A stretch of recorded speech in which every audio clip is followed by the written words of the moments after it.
strike while the iron's hot and get their attention. So I simply said, this is Bill Francis. My teeth are fine, but I need my gums extracted. And this voice said, what did you say? And I repeated it. And she said, are you all right?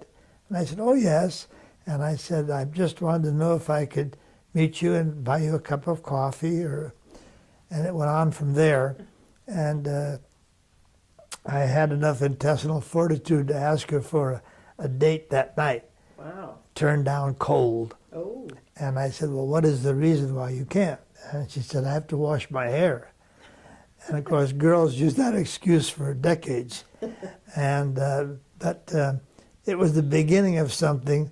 And within a few days, I had decided to, at my Uncle Al's urging. Of course. He figured that's the way he was going to get you back. Mm-hmm. He nurtured it. So I did call Bob Podesta and told him I was resigning from the agency. Mm-hmm. What are you going to do? And I said, well, I'm going to ask the local newspaper for a job. And the Benicia Herald was owned by Senator Gibson, that had the Vallejo Times-Herald and about 6 other papers over there.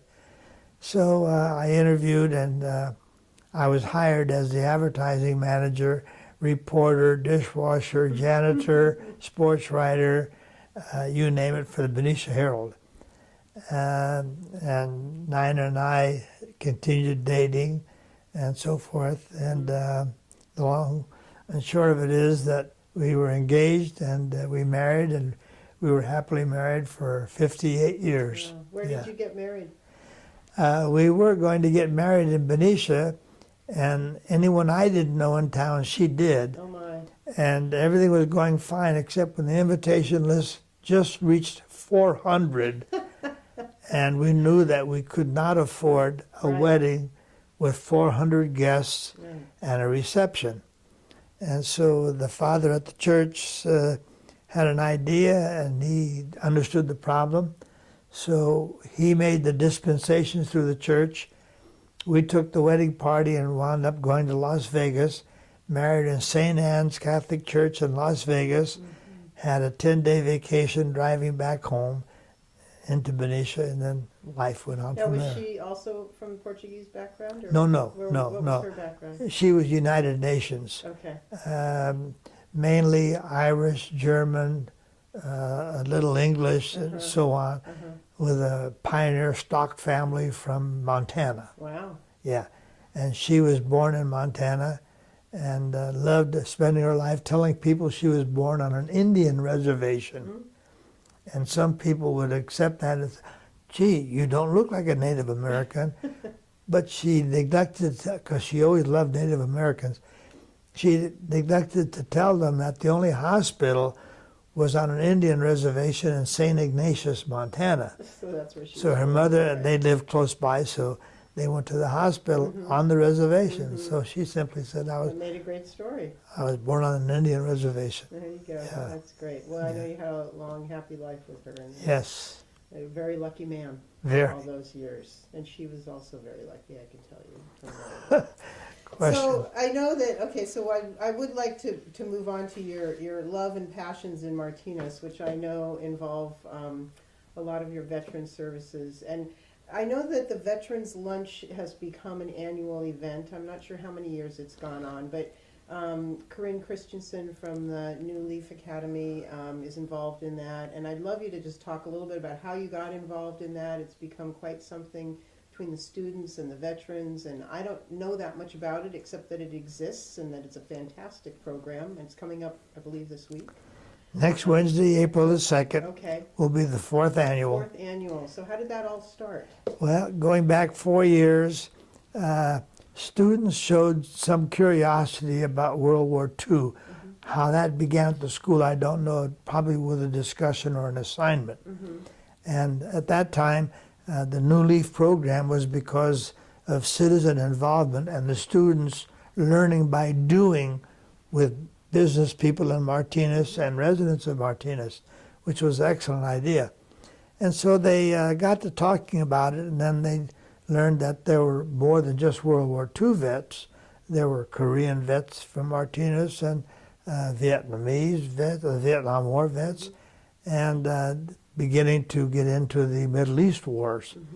So I think Corinne was the originator of the firm idea of a celebration of some type. But the kids just were so enthusiastic and talked to her about it. And so the first one started, and of course Corinne contacted the Veterans Hall through the VFW and the American Legion. And the question came up about World War II, and someone mentioned my name to her because of my involvement with the Martinez Museum and the World War II scrapbooks. And so when I heard it, I was very enthusiastic about it. And then I met some of the kids. I'm impressed. Yeah. I really am impressed with not only Corinne, but her good friend Rana and the principal and so forth. And so I said, I'll take over the World War II guys. I know a bunch of them. And I made up a roster, got addresses, phone numbers, and so forth, sent out mailings to them from me, explained the whole program. And we started off being, even though we're Methuselahs, we were the largest delegation at the first, well, in fact, the first three. Well, So that was my intro into it, and I got hooked. And it's a tremendous program. I don't know of many communities that have a program like that, not that they don't, but between the veterans groups and high school kids, high school young ladies and men, as they do here. And this is the 4th year. It's been successful. The Vicente Martinez High School young people do it all. they cook the food, don't they? And They cook serve the food, they're cooking. They make the arrangements with Vets Hall, and they get a date. They insist on helping set it up, cleaning up afterwards. They take care of the entire program, invitations, the work, the welcoming, sitting down and questioning and talking with veterans. They do it all. That's wonderful. And they do it well. But the food has been excellent, but there's a reason for that too. Their cooking class teacher is Cindy Gershon from Walnut Creek. And she's had a restaurant and had a bakery and so forth for years over there. She is so well known in Walnut Creek because she was the originator of getting all the restaurants in town, of which there are 119 over there, to do healthy cooking, healthy food. And that has swept through Walnut Creek. Cindy is extremely well known and well known to the city on ordinances that preclude this and encourage that and so forth. And I was a devotee of her restaurants for years and years, and her bakery. And my connection with her is I go back to her grandmother, and I did work with her because she was a caterer that I always hired for all the business activities in Walnut Creek. And then Cindy's mother, Jo, same thing. I worked with her as a caterer, and then she worked at the bakery there, and then Cindy. So You're on your 3rd generation. yeah, yeah. So she teaches the students how to cook, Oh, and they prepare all the food. absolutely. And they Serve they it. sit down actually at the table with the veterans. That's don't they? correct. So what's the relationship? How has that really impacted both the veterans and the students, and especially for the students now having more current wars to have honoring veterans from? I think that's really probably had an impact. Can you talk a little bit about that? With some of the students that I've met and still get correspondence from them, World War II, it's hard for them to believe of what occurred in those years and that it enveloped the entire planet. And then they've read some things on the impact of World War II, making this a very small planet and actually that we're all one people on this planet. It changed everything. It globalized the economies, cultures, and so forth. Some of them find that very interesting, and they get curious about it. And the questions they ask are not about were you in any battles, were you wounded, I mean, did you kill anybody? Not that. The question that I've had is, first, how do you live this long? What's your secret? And then they find it, that to them is awesome. Because when you're 16 and 17, how do you talk about people that are still functioning in their early 90s? Yeah, yes, yes. How do you talk to a couple that have been married 75 years? Right. I mean, so they're inquisitive, and not just about the bad parts of a war, because all wars are ugly. And that's the first thing when they ask a question. I make sure they understand all wars are ugly. There shouldn't be any.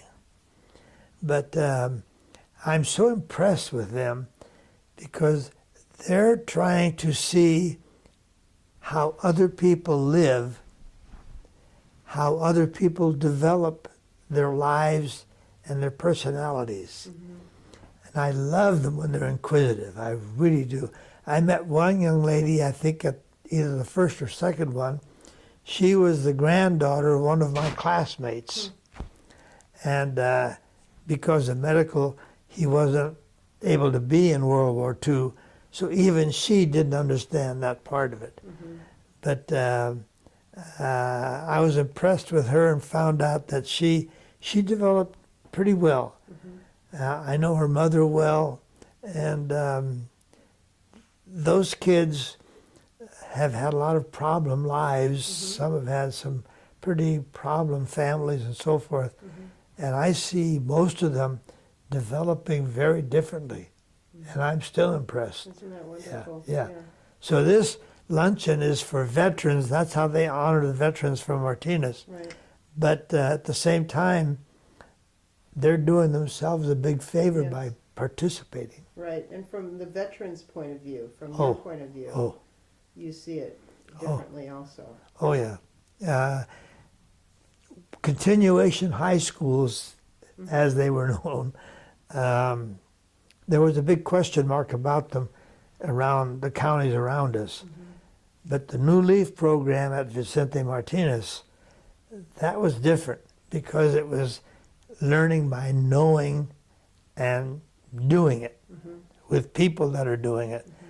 And I'm totally impressed. I'm a fan. I'm a fan forever. It's a great program, and actually we've worked with a lot of the students on the Oral History Project.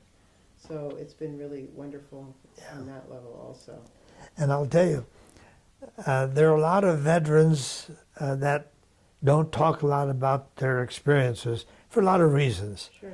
But any veteran that sees this program that isn't involved in that annual Veterans Luncheon, they should get off their rusty dusty and start taking part in it because it'll help them and it will help those young people at that high school.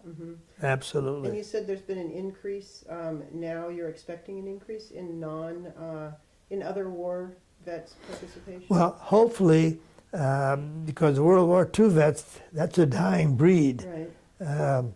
Just so you know, there were 16 million Americans in World War II, men and women. There are less than 3 million alive today, dying at the rate of 600 per day. I see the growth potential in the Korean veterans contingent, the Vietnam War contingent, and the Middle East wars for Iraq and Afghanistan. They should start taking part more in bigger numbers in this veterans luncheon. Yeah, and they can start. Of course, this will be a little late, but hopefully they will have started April 2nd, 2014. Yeah. Well, there's next year too. Yep. That's right. That's right. So one of your other main loves in this town, and one of your main contributions is your World War II memory books. And I know that, You bet. you know, that is a huge passion of yours. And last week I went down to the museum and I looked at those. I sat on the steps inside the museum because there wasn't a big table. And I couldn't believe the archival beauty that you've put into those. And I know it's not just you, so I want you to talk about that team. But also the just remarkable stories that are told in there. And that I'd love you to talk about 4 or 5 of your favorite, you know, stories, ones that really we can highlight, to just show the variety of people in this town, the service, the dedication to country, just that whole feeling that those books were created for, and the legacy that they're leaving behind. Jane, it's a labor of love. That's the only way I can describe it. Yes. I knew Leo Markey and Chet Middleton all through my raising in Martinez, and they were my clothiers of choice, like they were everyone else. The haberdashers of Martinez. Yep, Yes. yep. And, you know, Chet passed away young. Leo lived a lot longer and was a businessman. On Main Street in Martinez, you know, you're looking at like for almost 70 years. So, yeah, 70 years or something. And in 1939, the way that whole thing started, he had all the young guys coming into the store. And in 1939, some of them started joining the National Guard and then had to go away to San Luis Obispo for training. And he'd say, well, you know, when you get back, let me know how it went. And so when they started joining the Army, Navy, etc., Marines, Coast Guard, because the war clouds were looming, they would join up and take off, and he'd say, hey, sign this book for me. Just write your name in and your address. And they signed a little book, and then he started asking some, well, look, when you get to boot camp or training, send me a picture and I'll save it for you. And so they'd come home on leave, for example, and they'd bring a picture into the store and give it to Leo and Chet. And Chet's wife, Wilma, she put him into a little black book about WWII, and with that bad acidic paper that they had then, they'd paste the photo in there, and then she in white ink would write the name of that young man under the photo. Mm-hmm. Wilma did that. And so by the time war broke out, Leo had 25 or 30 pictures in there. They weren't all doing it. In fact, when the book was found is when Leo retired and wanted to close the store. He needed help. So some of the guys were rummaging around in the mezzanine floor of his store where he kept all of the uniforms of the Little League teams that he sponsored all those years. And in a box they found this book about 12 inches long, about 5-6 inches high, black, those black pages. Right. And they said, what's this? And Tom Grady was one of them. And he looked through and he found about 40 pictures of guys from Martinez. Then he found a little book with the signatures of all of us that would sign it before we left for enlistment. And when he found that book, when Leo closed the store, he didn't know what to do with it. So he called me. And then he called Maria Amato. And then he called Phil Cellini. And he said, I want you three to get together and see what this is. So some of the photos hadn't been identified, and they were in bad shape because the acidity of the paper was ruining the photographs. And the glue. And it was just something, and then the black paper was just crackling on our feet, crumbling. So we looked at it, we talked about it, and he decided that's when he had a TV show in Martinez. Right. He had us on. Oh, I'm sorry. That's all right. I forgot to turn Popular it off. guy. You know it's natural. Anyhow, we talked about it, and when we got through, he did 2 shows on that book and actually showed the photos that he had in the book on camera. And so then he said, "What do you think we're going to do?" Well, they named me volunteer chairman. Right. Yeah, we're having a conversation. So. Yeah. Okay. So Tom shows the pictures on, was that so that people could identify them? He would show them the ones that maybe you didn't identify? His first idea, Jane, was he wanted people in Martinez to know that they had found this little book. Okay, yeah. And we were going to touch some family strings somehow, Sure, somewhere. sure. There weren't that many, and between Marie, Phil, and I, of course, Marie, my God, what a library she was. And we knew most of all of those that were shown. Mm-hmm. But then when they said, "Well, Bill, why don't you take the reins on this?" For what? Well, to save those photos, number one. Right, very important. And then number 2, to expand upon it to some degree. And we always thought, we'll get another 50 or 100 or something like that. So I got a hold of the scrapbook store in Pleasant Hill, and I asked for a recommendation to a real good scrapbooker. And I met this woman and her husband from Antioch. And Betty was just great. So the first thing was to carefully extract those photographs from those bad pages, which she did. And then we saved those, and I cleaned those up, put them in a file, and then wanted to see what we could do. So I looked over different kinds of scrapbooks, and I said, well, we're going to be successful, so let's think big. So the people at the scrapbook store showed me one that I liked, and it's the original that's there, Scrapbook 1, and made sure we had good paper, plastic inserts, the right type of adhesive, the whole thing. And I got interested in it. And then I thought, let's see how big we can make this.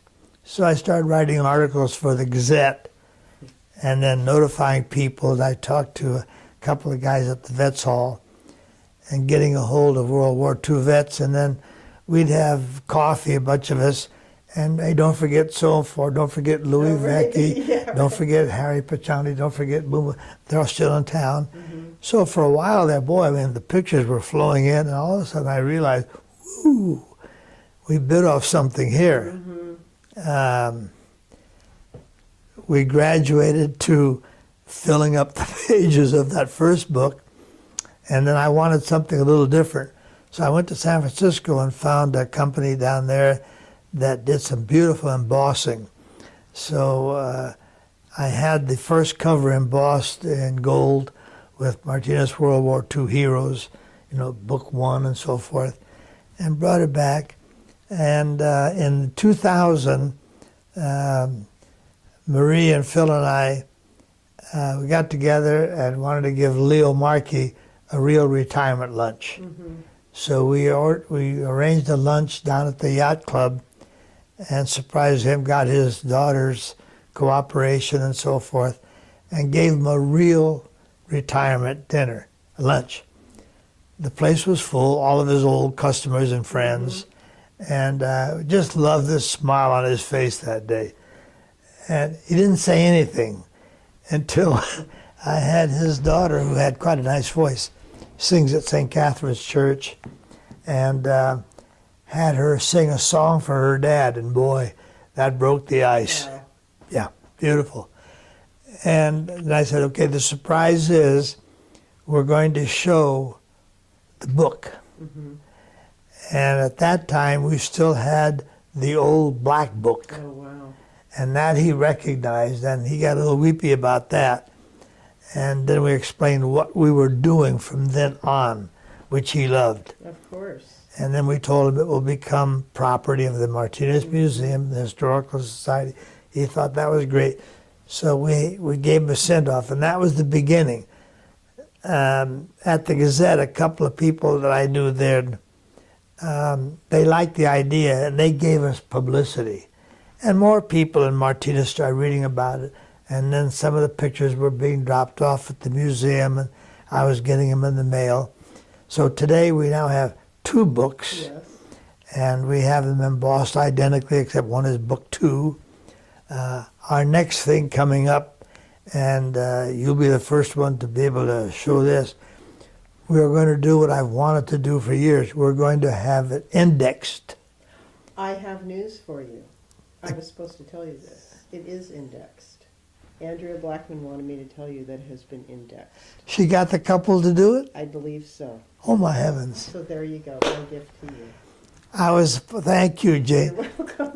I'm supposed to meet with Andrea because I was to meet with that couple as soon as possible after this interview She wanted me to today. be sure and tell you that the books have been indexed. I didn't really know what that meant, but I wrote it down, and now you reminded Holy me. So. moly.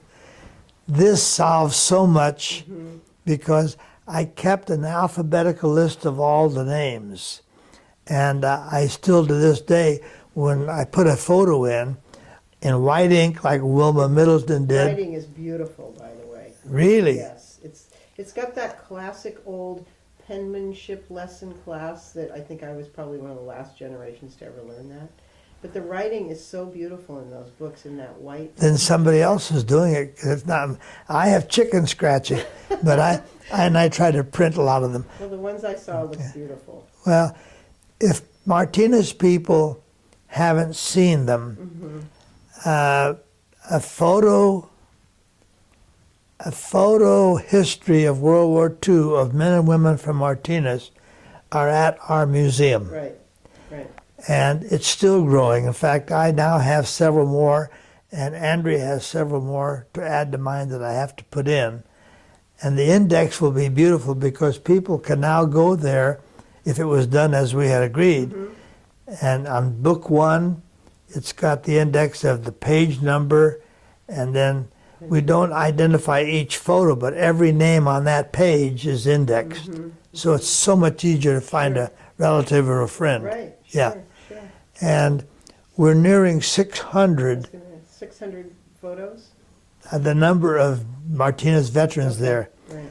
And Jane, I have to tell you this. You know, in World War II, Martinez had 2,500 residents. That's a small town. Big-time county seat, but a small number. I had a good friend that worked at the Pentagon, and he was very helpful because he became a service officer. And he told me one day that he has seen a lot of different memorials in different towns for their veterans in World War II, but he had never seen a photo album of those men and women. And he just had never known about one. He saw ours, the first one, and he said, "This is magnificent." So he helped a lot.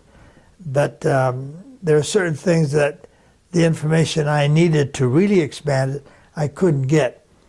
But you know, for 2,500 people, the percentage of young men and some young women from Martinez that went to World War II, the percentage was amazing. Very high, yeah. Very, very high. And most of them didn't wait for drafting. They enlisted. They enlisted. Yeah. Big time percentage. And then, you know, when you go 6,000, 7,000 miles away and you start hearing about the stories of Martinez vets, for example, Guadalcanal, famous historic name in World War II. At one time, this little city of 2,500 people had no less than 11 native sons on the island at the same time, and offshore on a destroyer was a classmate of mine. So that made 12 Martinez people right there at one time. How do we know? In the scrapbook is a photograph of 9 of those American fighting men on Guadalcanal from Martinez, California, and there's their photo, proof they were there. Jackie Amato, the Millifs, I mean, they're in that photo. So they went there separately, Oh, yes. and they found each other Well, there. Army, Marines, of course, Yes. and then, of course, Navy offshore. And there were Navy corpsmen with Marines. But That must have been just a remarkable experience to be on Guadalcanal and run into Oh, your how does it friends, your happen? buddies from town. how does it happen? Yeah, I mean, thousands of miles away from this little community? right. Okay, that was just one. But there are others. And there are other stories in those books that have to make families very proud. Pachanti. Yeah, talk about the Pachanti family. That Pachanti was a remarkable family. story. Now remember, 5 boys and a girl. Yes. Okay? All 6 in World War II. Right. All 6 came home, which was marvelous in itself. A family that was tight-knit because a lot of folks in Martinez didn't know that Mr. and Mrs. Pachanti, they left us early. And those children raised themselves together as a tight-knit group, a family. And when they came home, they had a private dinner at Paul's place, marvelous Paul's place in Alhambra Avenue, Paul's place. with all the Pachantis. And the only person allowed in was Elmo Crow, the photographer for the Gazette, and the Martinez photographer, and got a picture of the Pachantis at that dinner. Okay, And there's a picture of that in the 'book. it's in the book. Yes, it is. You betcha. Right, right. Yeah, the Pachantis, and of course Harry was my peer as far as age and so forth, and Shirley I'd known since the days of Portuguese Flat, because her family lived just a half a block from where we lived, Okay. and she lived across the street from the Cabral brothers, so everything was tight knit in those days. So that picture's in there. There are several others, and what I've tried to do, there were lots of brothers that went into World War II from Martinez. So I've tried to group brothers together and just linking them with a white line Right, right. if they were separate. But some are pictured as 2 Brothers and together in the 3. picture. Lots of brothers in there, the Sparacino brothers. And of course, Frank Sparacino was killed at the Battle of the Bulge. And we've had not a great number of deaths from Martinez vets during the war, but enough to be memorable. Bill Boynton and Frankie Sparacino and a number of others. It's all in the book. They're all marked with a gold star and either KIA or whatever, killed in action. So we've tried to make it for families to see and friends to see. And we're always promoting to get, my goal was very simple. I wanted to have the photo of every Martinez World War II vet in those books. That's all. Perfection, 100%. Can't happen because so many links have been lost over the years. But even now, all these years later, and I've been on it 15 years, and we're still getting photos. I bet. And one thing that I'm looking for, and I'll use this as an appeal, I would hope that there's a young veteran somewhere in Martinez that knows about the books, that would like to see it continue until they're all in there, that would like to take over from this old guy, because, no one lasts forever, Right. and sometimes you don't have a great long life to look forward to. And I've talked to 2 or 3, and they don't want to tackle it. It's just too much. And it's not that hard, because what you do is you read every obituary that comes out in the papers. And if it says anything about World War II, you cut out the obituary, you wait a couple of weeks, and then you contact the members of the family mentioned in the obituary, and you give them a page sheet which explains the project at the museum with books, and see if you get a follow-up contact. Unfortunately, as the decades have gone by, families don't have that urge to look for a photo of their loved one somewhere in the house, and then take it by the museum or send it to me or whatever. But if we start scoring a higher percentage from obituaries, I may be getting a new flush of pictures because they're really dying off. But that's the whole thing. I think Martinez should be tremendously proud of those two books. And there are other stories. Can I give you another one? Yeah, please do, yes. What do they say? Do you have time? Yeah, I have time. January December 1944. Okay. Guadalcanal Island. Across from Guadalcanal is a little island called Tulagi. And there weren't many Japanese there, and it was cleared out. And they left the native tribes. And the Navy was using that area out in the river and the bay, right off of Savo Island, as a staging area for future operations that were coming up. And this island of Tulagi, it was cleared out, so they used it for an R&R. And they would bring ships in, and the Higgins boats would take us into the shore for a day of recreation, which included volleyball, yippee, and softball, whee, and warm 3-2 beer, which was famous in the war because you could drink all you want, 3-2 beer, and it wasn't going to affect you. Yeah, right. No kick. And no such thing as ice, it was warm. So my ship was staging, so we went in for a day of R&R. 110 degrees, and the humidity was the same. And the tribe were so worried about these American servicemen bothering their women, who are all extremely dark. And their claim to fame was someone discovered that if they could get Clorox off of the servicemen and pour it on their heads and stay in the sun, their hair would turn red. Oh my gosh. And they'd be red-headed black natives running around the island. So they thought their women would look extremely beautiful to us. So they took them up a hill about 450 feet and would keep the men in an arrangement up there, a fence, to protect their women, as if they had something to worry about. But interesting.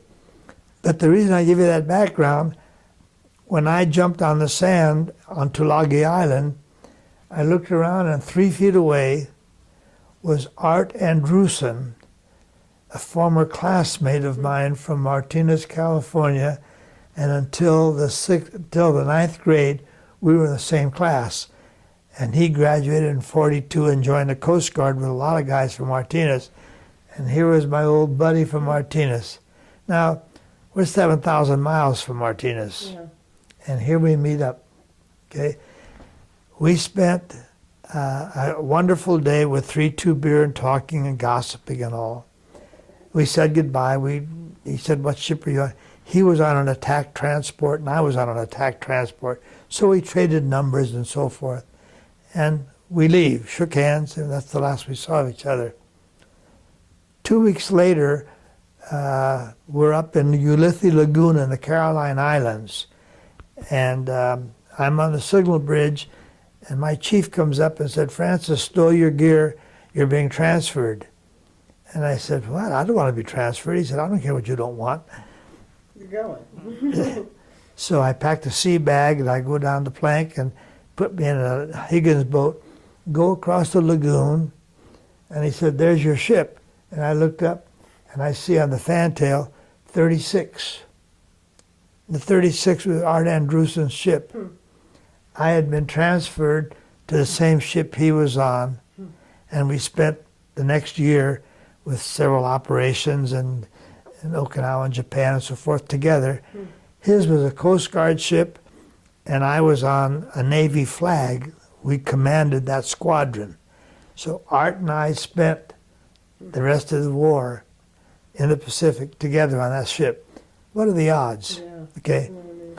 Now, we come up to a few years ago, and I meet a young guy.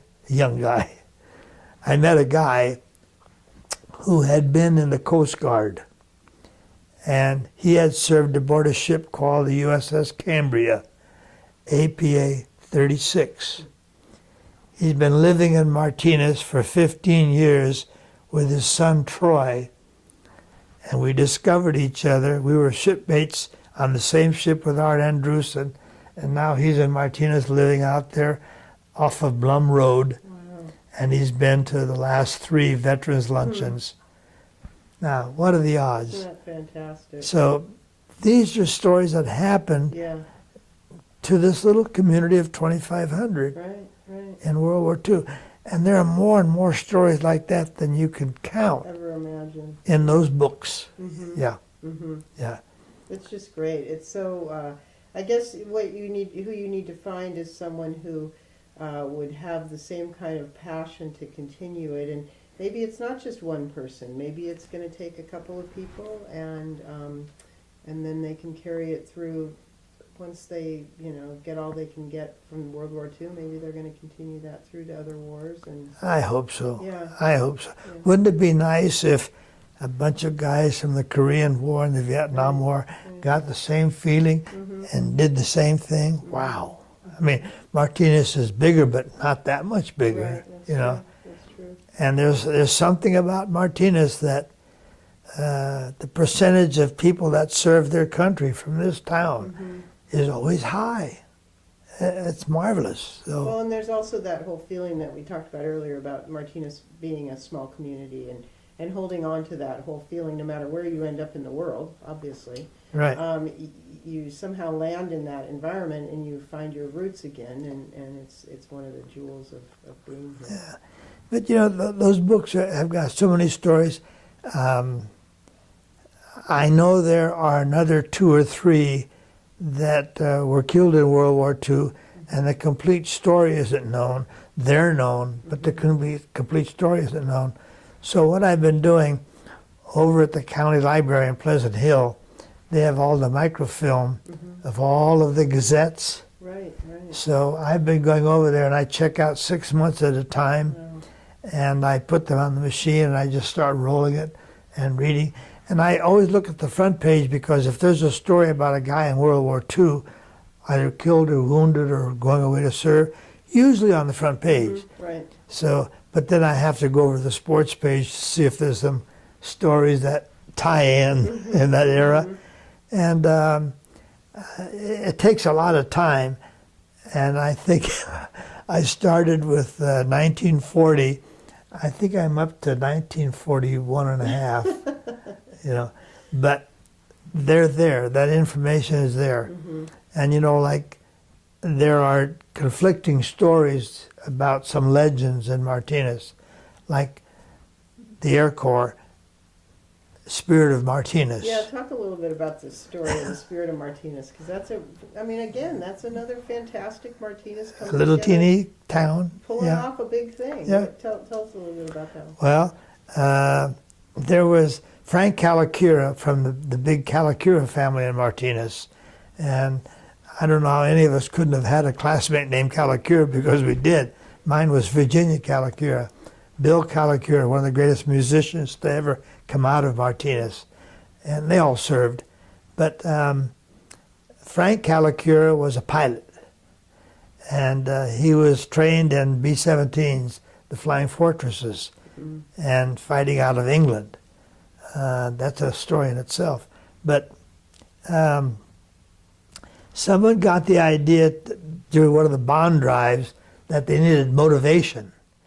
Well, somebody said, I understand if we raise enough money, they'll name a plane after our town.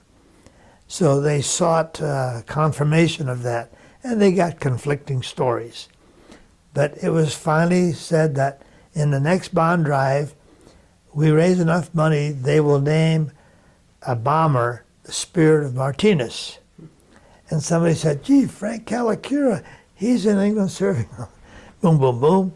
And somebody said, you know, if we raise enough money, we could try to get Frank's plane Right. named Spirit of Martinez. Whee! So they started raising money on the bond drive. The conflicting reports now are how much they raised. Right. And the numbers range from $25,000 to $100,000. So I sought confirmation of an exact figure. The story that I have in the book is as close as I could come. And it wasn't 100,000, but it was closer to 100,000 than 25,000. Yeah. And indeed, Frank Calacura's plane, the B-17 Flying Fortress, was named Spirit of Martinez and flew out of England over Germany. And how did they raise that money?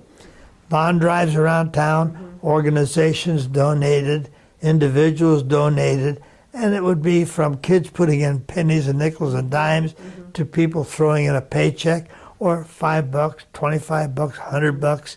Some businesses threw in some pretty good money, and they did it. And Martinez raised the money and had the bomber named after that little town of 2,500 people. Which I think that was the news, the Martinez News Gazette article, which you have in the book, which shows him with his plane. Correct. And the article in there. Correct. Yeah, and then there's also a picture of him, one of his photographs, right? That's right. Yeah. So There's a glossy print of the Spirit of Martinez in the background with the crew in the front, right. and Frankie is right in the middle. Yeah. Yeah, and I mean, he was. The nice thing that you've done is you've taken actual archival, documentation, magazine, newspaper articles, to tie in with the actual photographs so that it validates all the information and gives the date and all of that. So yeah, it's really fantastic. And there are more stories. I mean, like Boynton Avenue in Martinez. My father wound up living in a home for many years on Boynton Avenue, in later years. And no one ever, and I'm working on the scrapbook, and I said, Bill Boynton, killed in World War II? And I did a little checking. That's why Boynton Avenue is named Boynton Avenue for Bill Boynton, who was killed in World War II. It was named for him because he died in World War II? In his honor. Amazing. Yeah. Amazing. But there are lots of stories in those books, and if families would come forward with all the stories that they know or have been passed down, it would be marvelous. Have you considered pursuing the social network avenue of Facebook or anything like that? Because of obviously that's another way that you can reach out now. There are several things that we've talked about, and what came up were two things: age, time. Yeah. Yet that might be where you might find interest from the younger generation. Hopefully. In pulling in, some participation to help you with something like that. I wish I could say I've had great success in talking to grandchildren of World War II vets that have passed on. And I can't say that has been a wellspring. Right. Yeah. And I understand. Sure. It's a different time. And families are moved. They tend to move away from the areas. Families move and have to move for work or whatever. So it's not the community where you grew up and stayed as it used to be. So very you different. lose a little bit of that resource. Yeah, very different. But what you've created in those books and with the help of Phil and the mottos, it just is fantastic, and it's a great source for us. It's been a real good run. Yeah. And here it is, 2014, and probably in the next 7 to 10 days, I'll be putting in another 8 or 9 or 10 photographs that have come in. So maybe it's never too late. I don't think it's ever too late. Good. I think that's a great way to end, too. It's never too late. Well, you've had a fantastic life, and you've had such a worldly experience, and you've managed to bring it all back home to us here in Martinez. Well, it's a great story for the city. It is. You know? And the Herald, the Gazette, has been cooperative, and I think it's about time I tapped them again for a little promotional story about the books and how people still in this area can help. Well, I think you can use your veterans lunch to Bingo. pursue. There you go. Yeah, thank you. Thought about that day before yesterday. Sat down at the computer and I started. I got the first paragraph done. Right. Great minds work alike. Yeah, I agree. Thank you so much for. Oh, for Jane, sharing thank your you. voice. It was really a It's been a pleasure. 2-year wait to get together. I know. Yeah, Finally. finally, yeah. Great. Thank Very you. good.